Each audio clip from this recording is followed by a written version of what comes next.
রায়হান রাফি বাংলাদেশের next superstar director হতে চলেছে। লিখে নাও, 100% বলছি। রায়হান রাফি যেটা করে দেখালো মেগাস্টার সাকিব খানের তাণ্ডব সিনেমাতে, সেটা জাস্ট প্রশংসা করার মতো। সাকিব খানের সিনেমাতে দুজনের ক্যামিও ভাবা যায় আজ পর্যন্ত কে করতে পেরেছে। আমাদের টলিউড ইন্ডাস্ট্রির চোখে আঙুল দিয়ে দেখিয়ে দিয়েছে যে দেখ ভাই দেখ, টলিউড ইন্ডাস্ট্রি কতটা পেছনে পড়ে আছে, বুঝতে পারছো। আজকে আমাদের টলিউড ইন্ডাস্ট্রিতে দেবজিতের একসঙ্গে সিনেমা এসেছিল 2011 সালে, দুই পৃথিবী। তারপর 14-15 বছর কেটে গেছে, কেউ আর তাদের একসঙ্গে আনতে পারেনি। এরকম বড় মাউন্টের সিনেমা কেউ বানাতে পারেনি। তো সত্যি এটা প্রশংসা করার মতো যে রায়হান রাফি সে কিন্তু হাল ছাড়েনি। দেখো, সাকিব খান এবং আফরান নিশো ক্যামিওগুলো আশা করছি তোমরা দেখে নিয়েছো। এখন সোশ্যাল মিডিয়াতে ভাইরাল হয়ে গেছে দুটো ক্যামিও, আফরান নিশো এবং সিয়াম আহমেদের ক্যামিও আছে তাণ্ডব সিনেমাতে। এটা আমি বলে দিচ্ছি ক্লিয়ার, এটা লুকানোর কিছু নেই, তোমরা সবাই দেখে নিয়েছো। তো আফরান নিশো এবং সাকিব খানকে নিয়ে যে বাওয়ালটা হয়েছিল, তো এটার পর আর কোনো ডিরেক্টর, কোনো প্রডিউসার কি চাইবে এটা করার জন্য? কিন্তু রায়হান রাফি করেছে, সে কিন্তু হাল ছাড়েনি।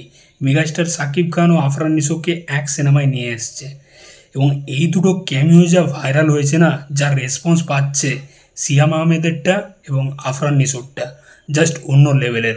একে তো মেগাস্টার সাকিব খানের সিনেমা, মানে সেটারই ক্রেজ অন্য লেভেলের, মানে ওটাতেই পয়সা উসুল। সাকিব খানের যা পারফরমেন্স এই সিনেমাতে, তার যে অভিনয়, তার যে লুক, ওটাতেই পয়সা উসুল। তারপর আবার আফরান নিশো এবং সিয়াম আহমেদের ক্যামিও, এই দুটো ক্যামিও তো পুরো ভাইরাল হয়ে গেছে। মানে সুড়ঙ্গর মাসুদের ক্যারেক্টারটাকে আমরা দেখতে পাচ্ছি এখানে, আফরান নিশোর ক্যারেক্টারটা সে লাস্টে আসছে এবং যেরকম সাকিব খানকে নিয়ে বলছে মিখাইল আমি তো জায়গায় জায়গায় ছেঁদা করে দেবো, তখন সাকিব খান তাকে জাস্ট মিডিল ফিঙ্গার দেখাচ্ছে। ওই ক্যামিও পোর্শনটা ভাই সলিড হয়েছে, সত্যি সলিড হয়েছে। রায়হান রাফি যেরকমভাবে স্টেজিং করেছে, হেভি হেভি লেগেছে বস আমার। এবং সিয়াম আহমেদের, মানে সিয়াম আহমেদ সত্যি সে কিন্তু নেক্সট সুপারস্টার হতে চলেছে বস। রিসেন্টলি আমি তার জঙ্গলি সিনেমাটা দেখলাম, কি অ্যাক্টিং করেছে ভাই। এবং এই ক্যামিওর একটা পোর্শন ভাইরাল ফুটেজ একটা দেখলাম, পুরো সাইকোভাবে তাকে প্রেজেন্ট করেছে। তার চোখটা দেখবে, ওই ঘোলাটে সাদা রঙের চোখ, যেরকম সাইকো ওই সিগারেটটা নিয়ে একজনকে পেছন দিয়ে ওই হাতের শিকলগুলো দিয়ে গলাটা চিপে মেরে দিচ্ছে, হেভি লেগেছে বস। মানে সিয়াম আহমেদ, তার ক্যারেক্টারটার নাম হতে চলেছে এই সিনেমাতে মনসুর। তো খুবই সাইকো, খুবই ডেঞ্জারাস একটা ভিলেনভাবে তাকে প্রেজেন্ট করবে ডিরেক্টর রায়হান রাফি, সেরকমটাই দেখালো। তো এই দুটো ক্যামিও ভাই সলিড ছিল সত্যি। মানে আমাদের টলিউড ইন্ডাস্ট্রির চোখে আঙুল দিয়ে দেখিয়ে দিল ভাই যে তোরা পারবি না, আমরা করে দেখিয়ে দিলাম।